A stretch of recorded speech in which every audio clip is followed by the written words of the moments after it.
D'entrée de jeu, il faut d'abord préciser que le recensement en soi, il n'est pas mauvais. Il n'est pas mauvais parce que, comme nous le savons tous, ça fait plusieurs décennies que dans notre pays, on n'a pas connu des recensements, on n'a pas connu un processus d'identification clair de tous ceux qui sont citoyens congolais. Alors que il est inadmissible qu'une nation comme le Congo soit dans une incertitude totale quant à ce qui est de sa population. Donc le recensement, c'est quelque chose de positif. Et nous ne pouvons que soutenir une initiative gouvernementale allant dans ce sens. Mais le grand problème, là où les Romains peuvent s'empoigner, c'est au niveau, c'est en lien avec l'échéance, c'est-à-dire le moment choisi pour cette opération.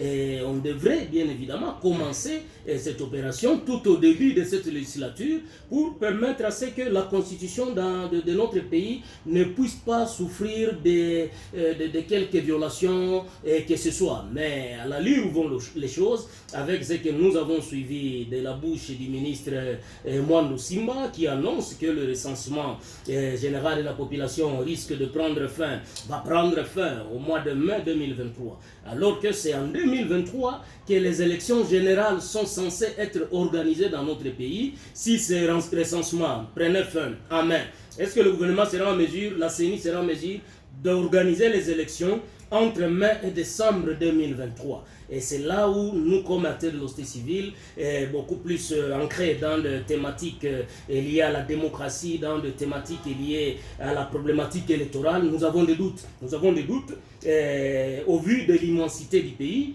au vu je dirais, de l'inexistence des infrastructures routières qui peuvent faciliter à ce que la Commission électorale nationale indépendante soit à mesure d'organiser ces élections dans les temps. Donc moins de 6 mois dans un pays continent comme le Congo, il nous semble très difficile. Mais si le gouvernement est en mesure de respecter ces délais et que nous soyons amenés à aller aux élections en décembre 2023, nous allons applaudir. Mais si c'est une manœuvre dilatoire de la part de ce gouvernement, de la part de ces gens qui sont au pouvoir, notamment du parti au pouvoir, qui veut à tout prix, qui est ce qu'on appelle qui est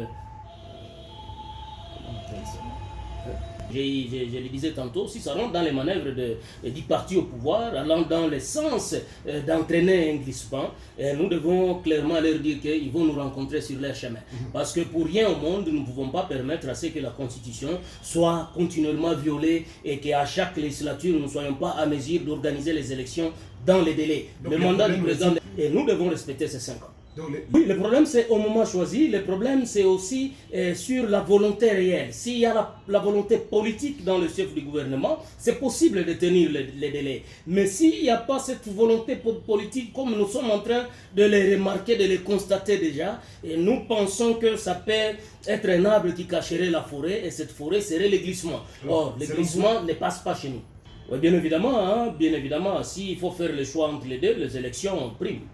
Ouais. Mais j'allais dire que l'identification elle est hyper importante et nous en avons besoin. Mais le moment choisi n'est pas propice. Et il fallait commencer cette identification depuis peut-être au début de la législature en 2018. Mais attendre 2 ou 3 ans après pour commencer avec ces opérations. Et nous connaissons dans notre pays, le gouvernement congolais n'a jamais tenu de délai. Il n'y a aucun délai qui a déjà été tenu, que ce soit pour la construction de routes, que ce soit pour tel programme. Ils n'ont jamais tenu à leur délai. Et nous avons vraiment des sérieuses craintes par rapport à ces délais. Quand ils disent que c'est en mai 2023 que le recensement va prendre fin, qu'est-ce qui nous garantit que réellement en mai 2023, ce recensement pourra prendre fin?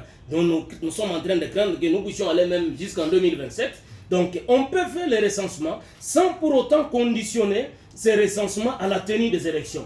Donc conditionner la tenue des élections générales de 2023 au recensement général de la population, là, ça serait quelque chose qui ne dirait pas son nom, mais en des termes clairs, ça serait une volonté manifeste de la part des tenants du pouvoir actuel d'aller vers le glissement.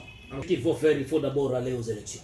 Les élections, c'est le plus important, surtout que les élections de 2018 ont été émaillées de graves fraudes électorales. Donc les actuelles autorités à tous les niveaux ne jouissent pas d'une certaine légitimité assez large, que ce soit au niveau des provinces, que ce soit au niveau national. Nous tous, nous avons été dans ces pays, nous tous, nous avons connu et nous avons vu ce qui s'est passé en 2018. Nous connaissons ceux qui ont été proclamés et non élus et qui sont en train de siéger à l'Assemblée nationale, qui sont même en train de diriger le pays. Et donc, il y a eu beaucoup de problèmes. Et suite à tout cela, il nous semble très important que des élections crédibles, des élections proprement bien organisées, pourraient être d'abord un préalable, et puis on pourrait organiser le recensement sans les conditionner aux élections petit à petit.